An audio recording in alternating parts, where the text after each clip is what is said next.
दोस्तों, कभी हार न मानना एक अद्भुत गुण है जो किसी भी व्यक्ति को सफलता की ओर ले जा सकता है। यह वह शक्ति है जो हमें चुनौतियों का सामना करने और अपने लक्ष्यों को प्राप्त करने में मदद करती है। दृढ़ता के बिना हम आसानी से हार मान सकते हैं और अपने सपनों को छोड़ सकते हैं। इस वीडियो में हम कभी हार न मानने की शक्ति और इसके महत्व के बारे में जानेंगे। हम इस गुण के कुछ प्रसिद्ध उदाहरण को भी देखेंगे और सीखेंगे कि हम इसे अपने जीवन में कैसे विकसित कर सकते हैं। चाहे आप अपने करियर, अपने रिश्तों या अपने व्यक्तिगत विकास में सफल होना चाहते हैं, दृढ़ता आपके पास सबसे महत्वपूर्ण उपकरणों में से एक है।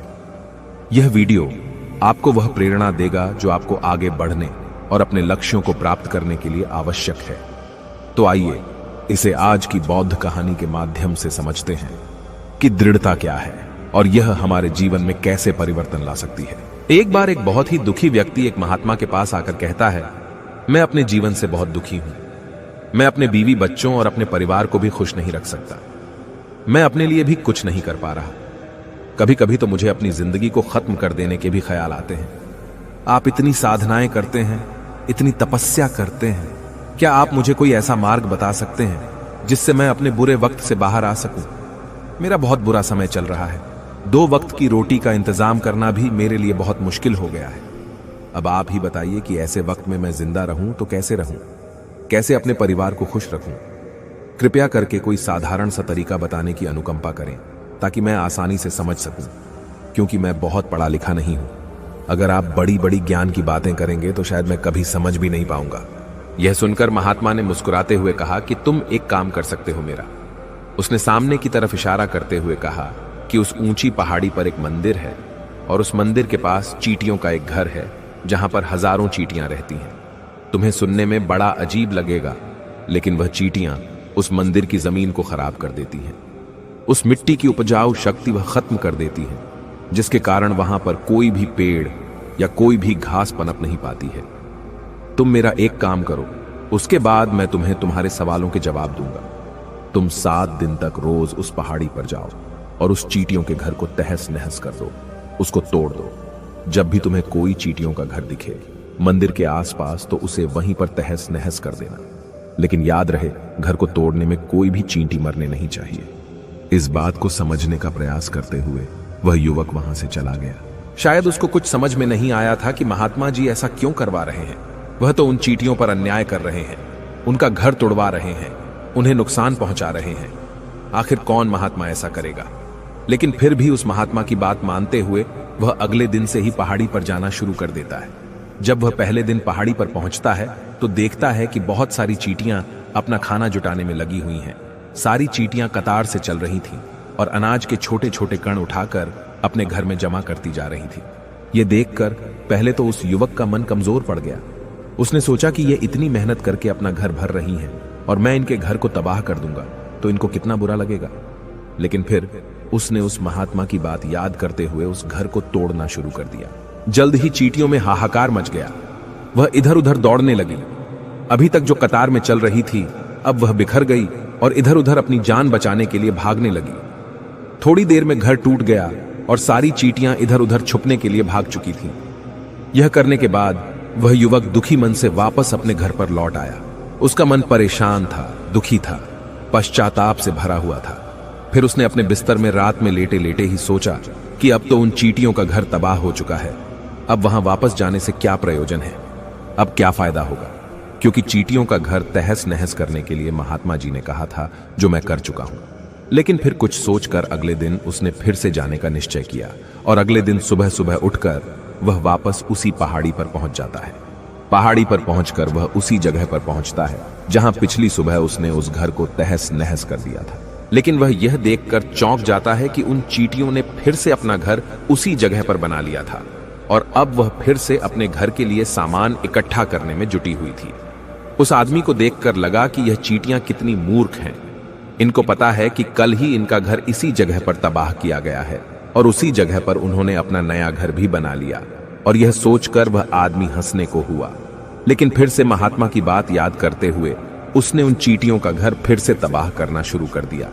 फिर से उन चींटियों में हलचल मच गई और थोड़ी देर में वह चींटियां इधर उधर अपनी जान बचाने के लिए भागने लगी। कुछ ही देर में उनका घर फिर से नष्ट हो गया और वह युवक थोड़ा संतोष के भाव से कि इस बार तो मैंने अच्छी तरह से उस घर को तबाह कर दिया है, अब तो वह चींटियां यहां पर अपना घर बना ही नहीं पाएंगी। इसीलिए जाने से पहले उसने उस घर पर ठंडा पानी भी डाल दिया ताकि चींटियां वहां पर अपना घर न बना सकें। और इस तरह अपना कर्म पूरा करके वह युवक फिर से अपने घर लौट आया। आज रात में सोते वक्त फिर से वह इंसान यही सोच रहा था कि क्या महात्मा यह सही काम करवा रहे हैं? क्या किसी का घर तबाह करना किसी सिद्ध पुरुष को शोभा देता है? क्या हो अगर वह महात्मा सिद्ध पुरुष हो ही ना? क्या होगा अगर वह मुझे बेवकूफ बना रहे हो? लेकिन फिर उसने निश्चय किया कि मैं अपने काम को पहले पूरा कर लेता हूं, उसके बाद ही पता चलेगा कि महात्मा मुझसे ऐसा क्यों करवा रहे थे। और यही सोचकर वह रात में सो जाता है। अगले दिन सुबह उठकर वह फिर से उसी पहाड़ी की ओर निकल जाता है। पहाड़ी पर पहुंचकर वह उसी जगह पर पहुंचता है जहां पर उसने उनके घर को तबाह कर दिया था। और वह यह देखकर खुश हो जाता है कि वहां पर कोई भी घर नहीं था। सारी चींटियां वहां से भाग चुकी थीं। अब उसने सोचा कि अब मेरा रोज रोज आने का क्या प्रयोजन, क्योंकि चींटियां तो अपना घर बदल चुकी हैं और महात्मा जी ने मुझे 7 दिन आने के लिए कहा था, लेकिन आज तो तीसरा ही दिन है। अब बाकी 4 दिन वापस आने का क्या प्रयोजन? और यही सोचकर उसने निश्चय किया कि यहां से वह सीधा उसी महात्मा के पास जाएगा और उनको यह सारी खबर बता देगा। जब वह वापस मुड़कर उस पहाड़ी से उस महात्मा की कुटिया की तरफ जाने लगा तो उसने देखा तो अचानक उसकी नजर एक और घरौंदे पर पड़ी जो कि चींटियों का ही बनाया हुआ था। मतलब कि वह घरौंदा चींटियों ने ही बनाया था और अब वह चींटियां नए घर में वास कर चुकी थी। यह नया घर उनके पुराने घर से थोड़ी ही दूरी पर था और जब उस युवक की नजर उस घरौंदे पर पड़ी तो उसने सोचा कि शायद महात्मा को पता था कि यह चींटियां अपना घर यहां से बदलकर किसी दूसरी जगह पर बना लेगी, इसीलिए उन्होंने मुझे 7 दिन आने के लिए कहा था। और यह विचार करके वह उसका नया घर भी तोड़ने के लिए पहुंच जाता है। जब वह वहां पहुंचा तो चींटियां उसी तरह अपने कार्य में लगी हुई थी। वह अपने लिए खाना इकट्ठा कर रही थी और अपने घर में जमा करती जा रही थी। जो पुराना घर टूटा था वहां भी अनाज के कण बचे हुए थे और चींटियां वहां से भी अनाज इकट्ठा कर करके वापस अपने नए घर में ला रही थी। अब यहां पर फिर से युवक का मन थोड़ा कमजोर पड़ गया, क्योंकि वह खुद भी कमजोर था, खुद भी वक्त का मारा हुआ था। इसीलिए उसके मन में उन चींटियों के प्रति दया का भाव उमड़ रहा था। उनके ऊपर उसे दया आ रही थी। वह चाहता था कि उनकी मदद करे, लेकिन वह उल्टा उनको नुकसान पहुंचा रहा था। लेकिन उस महात्मा की बात को याद करते हुए उसने फिर से उस घर को तोड़ने का निश्चय किया और उसने इस बार बड़ी ही सावधानी के साथ बिना किसी चींटी को कोई नुकसान पहुंचाए वह घर तबाह करना शुरू कर दिया। वक्त थोड़ा ज्यादा लगा, क्योंकि किसी भी चींटी को नुकसान न पहुंचाने की शर्त महात्मा ने पहले ही रखी थी। इसीलिए उसको बड़ी सावधानी के साथ उन घरों को तबाह करना था। लेकिन आखिरकार उसने उस घर को भी तबाह कर दिया और उस घर को तबाह करने के बाद वह बड़े ही दुखी मन से, इस बार वह पहले से भी ज्यादा दुखी था, क्योंकि उसने उनका नया घर भी तोड़ दिया था। वह उन चींटियों को बसने ही नहीं दे रहा था और वह अब अपने आप को शैतान या दानव समझने लगा था। लेकिन फिर भी उस महात्मा की बात को मानते हुए वह अपने घर पर दुखी मन से वापस आ गया। रात में सोने से पहले एक बार उसने फिर से सोचा कि मैं कितना बड़ा शैतान हूं, कितना बड़ा दानव हूं। पुराना घर तो छोड़ो, मैं उन चींटियों को कहीं भी बसने के लिए कोई जगह ही नहीं दे रहा हूं। वह चींटियां मेरे बारे में क्या सोचती होंगी? वह कितना दुत्कारते होंगे उस परमात्मा को जो मेरे द्वारा यह काम करवा रहा है। लेकिन फिर भी उसने अगले दिन जाने का निश्चय किया और अगले दिन सुबह सुबह वह फिर से वहां पर पहुंच गया। वह यह देखकर फिर से आश्चर्यचकित रह जाता है कि इस बार चींटियों ने एक और नई जगह पर अपना घर बना लिया था। वह पहले से भी ज्यादा ऊर्जा के साथ काम कर रही थी और उन्होंने एक रात में पहले से भी बड़ा घर बना लिया था और अब वह फिर से अपना अनाज और खाना इकट्ठा करने में जुटी हुई थी। यह देखकर उस आदमी को लगा कि यह चींटियां किस मिट्टी की बनी हुई हैं। मैं इनको बार बार यहां से भगाने की कोशिश कर रहा हूं और ये वहीं पर अपना घर बना लेती हैं। क्या इनको पता नहीं है कि मैं इन्हें यहां पर कभी भी बसने नहीं दूंगा? यह चींटी है, दिखने में इतनी छोटी है, लेकिन फिर भी यह मुझसे हार नहीं मान रही है। बड़े ताज्जुब की बात है। और इस बार उसने गुस्से में उस घर को तहस नहस करना शुरू कर दिया। लेकिन इस बार तहस नहस करते हुए कुछ चींटियां वहीं पर मर गईं। उसके पैरों तले कुचल दी गई। कुचलने के बाद जब वह अपने अहंकार से बाहर आया तो उसने देखा कि गुस्से में उसने उन चींटियों को कितनी क्षति पहुंचा दी है। उसका मन पश्चाताप से भर गया और वह रोता हुआ अपने घर की तरफ बढ़ गया। रात में सोते वक्त उसने सोचा कि मैं उन चींटियों पर बहुत ज्यादा अत्याचार कर रहा हूं। अब इससे ज्यादा अत्याचार मैं नहीं कर पाऊंगा।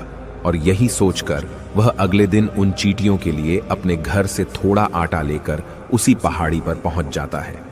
आज उसके मन में उन चींटियों के प्रति श्रद्धा का भाव था, दया का भाव था। आज वह उनकी मदद करना चाहता था। और जब वह वहां पर पहुंचा तो चींटियां फिर से अपने नए घर को बनाने में जुटी हुई थी।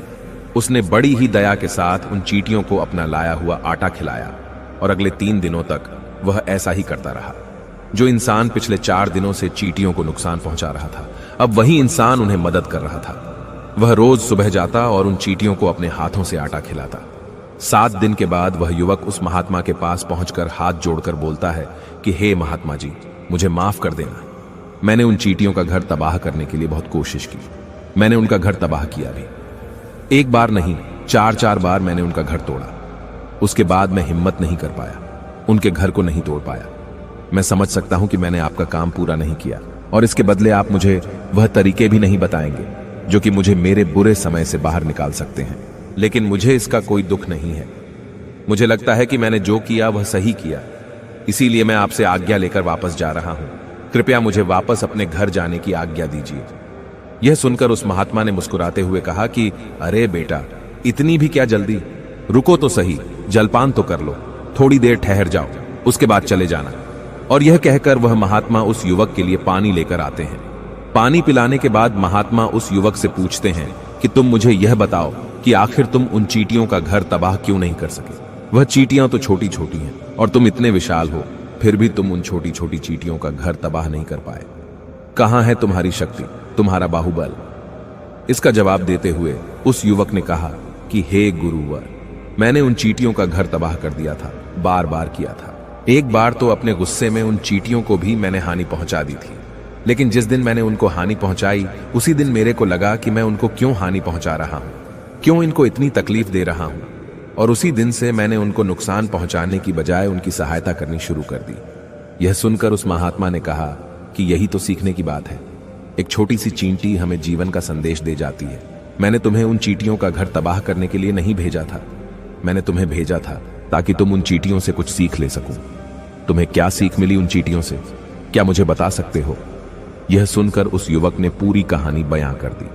पूरी कहानी सुनने के बाद महात्मा ने मुस्कुराते हुए कहा कि बेटा, तुमने जो महसूस किया मैं वही तुम्हें दिखाना चाहता था। वो ये थी कि तुमने कितनी ही बार उनके घर को तोड़ने की कोशिश की, कितनी ही बार प्रयास किया कि उनका घर तबाह हो जाए, लेकिन वह हर बार अपना नया घर बना लेती थी। उन्होंने कभी भी हार नहीं मानी। अगर वह हार मान लेती तो चींटियां तुम्हें वहां पर नहीं मिलती। जब एक छोटी सी चींटी अपने विश्वास और मेहनत से इतने बड़े आदमी का दिल बदल सकती है, तो तुम तो इंसानों का मन बदल ही सकते हो। अपने जीवन में अपनी किस्मत न बदलने का कोई कारण तुम्हारे पास नहीं बचता। जीवन कार्यशीलता का नाम है, कर्मशीलता का नाम है। लेकिन हम मनुष्य 1-2 बार हार मिलने पर ही टूट जाते हैं, हताश हो जाते हैं और फिर जीवन में प्रयास ही नहीं करते। और कुछ लोग अपनी जिंदगी को खत्म करने पर उतारू हो जाते हैं। लेकिन जानवरों में तुमने एक बात देखी होगी कि वह अपना जीवन खुद से कभी खत्म कर ही नहीं सकते हैं। तुमने कभी नहीं सुना होगा कि किसी जानवर ने आत्महत्या कर ली, चाहे वह जानवर कितना ही भूखा क्यों ना हो, कितना ही दुखी क्यों ना हो, लेकिन वह अपने जीवन के लिए हमेशा संघर्ष करता रहता है। लेकिन वहीं पर दूसरी तरफ हम मनुष्य 1-2 बार हताश होने पर ही अपना जीवन खत्म कर लेते हैं। जीवन तो कर्म करने का नाम है, इसीलिए मृत्यु से पहले कर्म करना कभी मत छोड़ना, क्योंकि मृत्यु के बाद तो तुम परम विश्राम में चले ही जाओगे। तो उससे पहले कर्म करना क्यों छोड़ रहे हो, क्यों हताश हो रहे हो? अगर तुम्हारा एक घर टूट गया है तो दूसरा घर बनाने का प्रयास करो, कोशिश करो, और कोशिश करने वालों की कभी हार नहीं होती। यह तुम उन चींटियों से देख चुके हो। देखने में तुमसे कितनी छोटी है वह चींटियां और तुम इतने बड़े हो, लेकिन उनका मन तुम्हारे मन से इतना बड़ा है, इतना विशाल है, इतना दृढ़ संकल्प है कि इतनी बार घर टूटने पर भी उन चींटियों ने कभी हार नहीं मानी।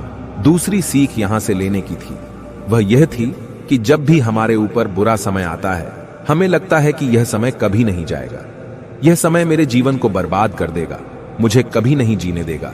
और अपने इन्हीं ख्यालों से, जिनका असलियत में कोई भी अस्तित्व नहीं है, वह सिर्फ विचार है, और वही विचार हमारे मन को दुखी कर देते हैं और इसीलिए हम प्रयास करना भी छोड़ देते हैं। लेकिन तुम खुद सोचो कि बार बार प्रकृति हमें दुख पहुंचाएगी, नुकसान पहुंचाएगी, लेकिन कब तक पहुंचाएगी? अगर हम बार बार फिर से उठकर फिर से नया प्रयास करते रहेंगे तो प्रकृति भी हमारे सामने घुटने टेक देगी और वह भी एक दिन हमारे ऊपर दयावान हो जाएगी और वह हमें सब कुछ देने लगेगी जिसकी हमने कभी कामना की थी। इसीलिए यह भी कहा जाता है कि बुरा वक्त किसी का भी हमेशा नहीं रहता। तुमने खुद देखा कि तुम उन चींटियों को तबाह करने के लिए पहुंचे थे, लेकिन बाद में तुम्हें उन चींटियों को अनाज और आटा देने लगे। तुम ही उन पर कृपालु हो गए। क्यों हुए? क्योंकि तुमने देखा कि वह चींटियां हार ही नहीं मान रही हैं। इसी तरह अगर तुम भी अपने जीवन में कभी हार नहीं मानोगे तो एक न एक दिन यह प्रकृति तुम्हें वह सब कुछ देगी जो तुम अपने जीवन में पाना चाहते थे। इसीलिए हमेशा याद रखना, हमें बिना रुके, बिना थके और बिना परिणाम की चिंता के बस कार्य करते जाना है। और दूसरा यह कि एक न एक दिन प्रकृति तुम्हारे उस कर्म का परिणाम तुम्हें जरूर देगी। तो दोस्तों, कैसी लगी आपको यह कहानी? आप हमें कमेंट सेक्शन में जरूर बताना, और अच्छी लगी हो तो इस चैनल को सब्सक्राइब जरूर कर लेना। तो चलिए मिलते हैं ऐसी ही कोई नई कहानी में कोई नए मैसेज के साथ। तब तक के लिए अपना ख्याल रखें। धन्यवाद।